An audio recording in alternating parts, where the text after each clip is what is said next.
Now, delegates, we're going to move to the next item on our agenda. It is the presentation of our Health and Safety Award. I'm going to invite the members of our Provincial Health and Safety Committee to join me on the stage. These are the members of our Provincial Health and Safety Committee who do amazing work. The Health and Safety Award is presented at our annual convention to a member who has been a leader and activist in health and safety. The winner this year of the 2019 Health and Safety Award is Sister Nancy Simone.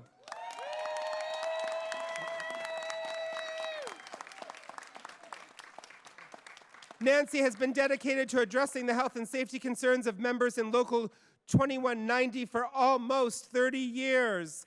Nancy has been a member of the agency's Health and Safety Committee since she joined the Catholic Children's Aid Society of Toronto. As co-chair of the committee, she's held the employer to commitments in the area of health and safety and has built language in their collective agreement that spans 15 full pages. Under her leadership, she bargained significant language improvements in the area of health and safety, including ergonomics, psychological harassment and bullying, development of safety plans, and mandatory co-teaming.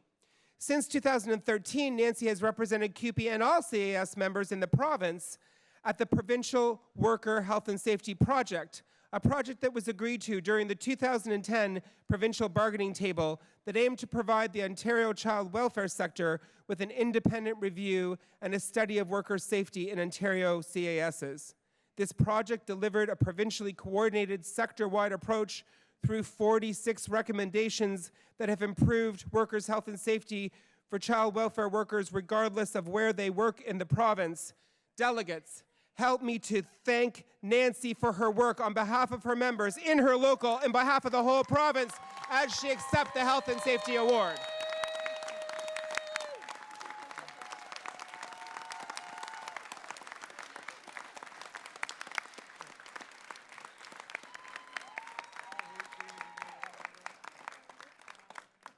Oh, thank you. Wow, I'm overwhelmed. Thank you so much. I'm enormously grateful for this great honor and recognition bestowed upon me by CUPE Ontario and CUPE Ontario's Health and Safety Committee and my nominator. In the words of Roberta Jameson, a First Nations activist, the Creator gives everyone a toolkit. Whatever you are and whatever resources you come onto this earth with, you are obliged to use them in service to others. Service to those in your community and to the society at large. That's your job.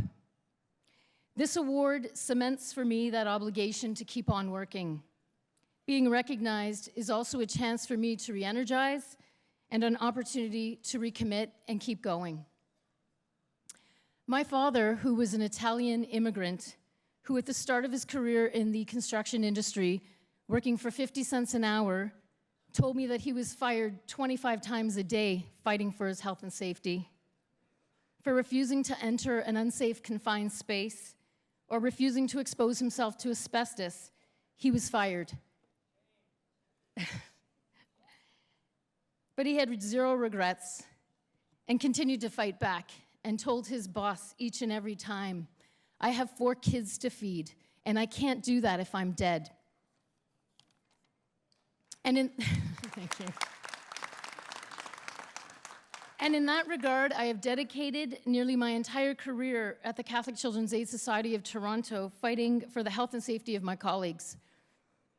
As president of my local, I have been privileged to represent my members as co-chair of our Corporate Health and Safety Committee, at return to work meetings, accommodation requests, and most importantly at the bargaining table where we've been successful in negotiating extensive language to support the health and safety of the workers, including mandatory co-teaming, and securing the employer's commitment that they expect no worker to put their lives at risk for their job. I also support members in WSIB claims that have been fortunate enough to attend all levels of training through CUPE and the ODRT, and am entirely grateful for the opportunity from CUPE Ontario to receive a scholarship in 2014 to further my knowledge and better represent my members. I feel so honored as a representative a CAS representative on CUPE Social Service Workers Committee to represent Children's Aid Society workers across the province in a worker safety project that was bargained in 2019 at a provincial table. This extremely important initiative brought together the Ministry of Child and Youth Services, CAS employers, the Ontario Association of Children's Aid Societies, and the 3 unions that represent children's aid workers, CUPE, OPSEU, and Unifor. The project, which has been going on now for the past 6 years, provided the child welfare sector with an independent study of worker safety in Ontario Children's Aid Societies. 5,800 surveys were completed amongst 8,700 employees.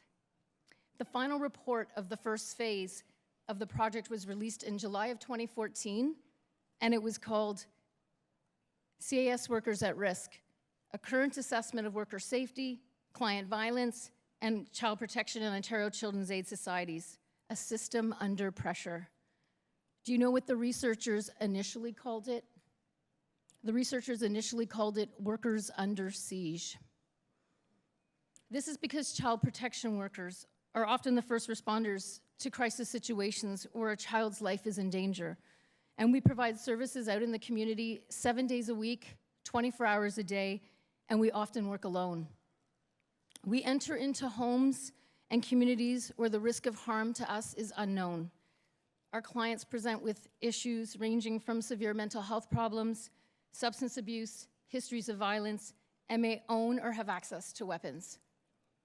The required actions and the mere presence of a child protection worker escalates that threat of violence.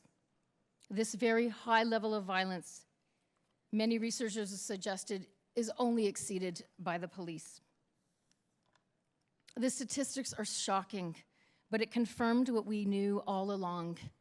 89% of child protection workers report that they experienced violence, 1/3 of them while working alone. The study told us that collectively, CAS employees from across the province have endured thousands of assaults, tens and thousands of threats, and instances of verbal and written abuse, and the psychological impact on workers is often significant. I myself was physically assaulted by a client very early on in my career while I was sitting in a witness box in family court. When the police officers took my statement, they asked me sarcastically, "Well, did it hurt?" Workers under siege. What we wanted from this project was not just for employers to feel the heat, but more importantly, we wanted them to see the light. The findings pointed for the need for a strong, provincially coordinated set of standards delivered through 46 recommendations that stem from decades of a culture that didn't support worker safety, but now has made it a priority in most every Children's Aid Society in the province. Thank you.